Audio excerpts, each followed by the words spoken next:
మీ ఒక్క ఆనమాలు కూడా ఎక్కడ కనిపించదు. నాది జిమ్మెదారి.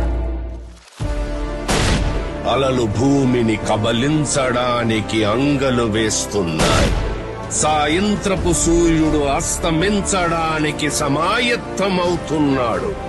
ఉరుముల పిడుగుల ఊరేగింపు ఉద్యమించడానికి సిద్ధంగా ఉంది.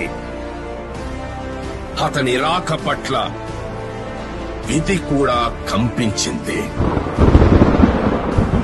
ఇక్కడ జరిగే అన్యాయం ఎత్తి చూస్తే ప్రాంతీయతత్వం, న్యాయం అడిగితే ప్రాంతీయతత్వం, నీళ్లలో వాట అడిగితే ప్రాంతీయతత్వం.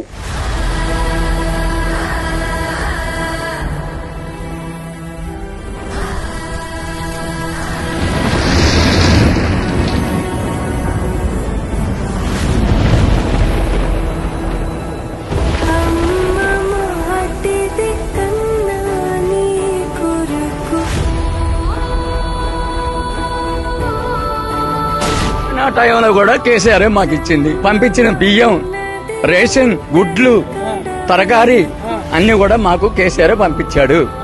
కేసీఆర్ గారిని వదులుకొని మేము చాలా పెద్ద తప్పు చేసినామని. కేసీఆర్ మాకు పెద్ద కొడుకు అయ్యా.